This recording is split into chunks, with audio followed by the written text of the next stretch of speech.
Halo semuanya, selamat berjumpa kembali bersama saya di channel YouTube Pusatnya Informasi tentang Pinjaman Uang Online. Oke, untuk di video kali ini saya mau share lagi kepada Anda semua pengalaman saya pinjam uang di modal nasional.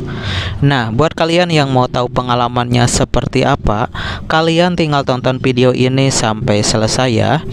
Tapi sebelum mulai ke videonya, saya minta dukungannya dulu buat channel ini. Caranya dengan klik dulu tombol subscribe dan aktifkan juga tombol loncengnya agar kalian semua gak ketinggalan informasi menarik selanjutnya dari channel ini.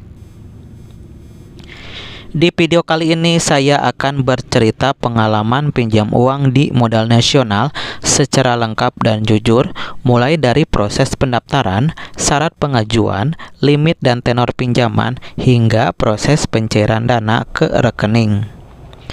Dalam video ini juga dibahas bunga pinjaman, sistem penagihan, serta kelebihan dan kekurangan aplikasi modal nasional berdasarkan pengalaman pengguna.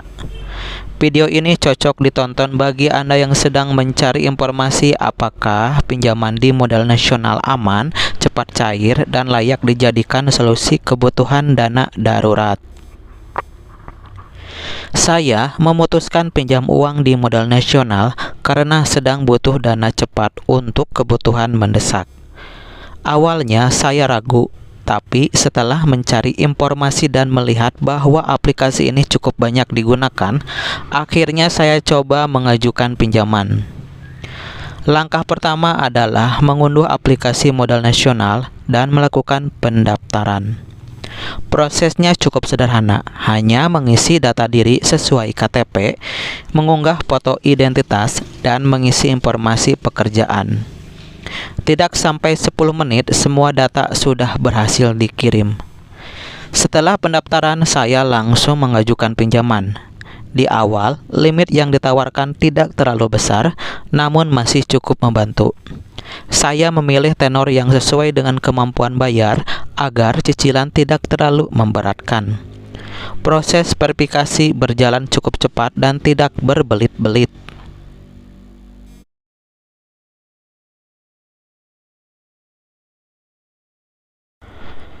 Dulu, waktu itu saya pinjam uang sebesar 800.000 dengan jangka waktu pinjamannya selama 14 hari. Bunganya sebesar Rp33.600.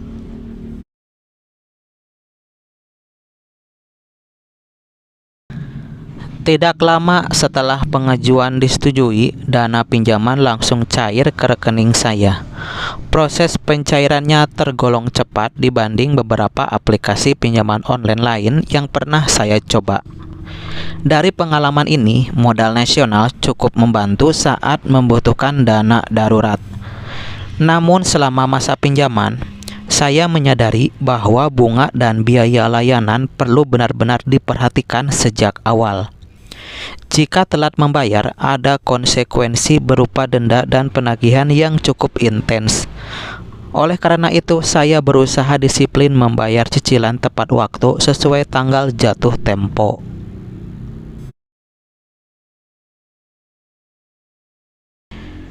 Sementara untuk kelebihan modal nasional yaitu modal nasional terdaftar dan diawasi oleh otoritas jasa keuangan, sehingga termasuk pinjol legal yang lebih aman dibanding dengan layanan ilegal. Selanjutnya, pengajuan pinjaman sepenuhnya online lewat aplikasi tanpa tatap muka dan dengan proses yang relatif cepat. Selanjutnya, tidak perlu anggunan atau jaminan fisik apapun, sehingga cocok untuk kebutuhan dana mendesak. Dan dana bisa dicairkan dalam waktu singkat setelah pengajuan disetujui, yaitu untuk membantu kebutuhan mendesak. Dan untuk kekurangan modal nasional yaitu batas pinjaman untuk pengguna baru biasanya tidak terlalu besar, sehingga kurang cocok untuk kebutuhan dana besar. Dan untuk pengembalian pinjaman biasanya pendek, misalnya 14-28 hari, yang bisa memberatkan bagi beberapa peminjam. Selanjutnya, untuk denda keterlambatan bisa cepat menumpuk jika pembayaran tidak tepat waktu Dan masalah gagal bayar bisa berdampak pada skor kredit di depan termasuk masuk dalam blacklist OJK.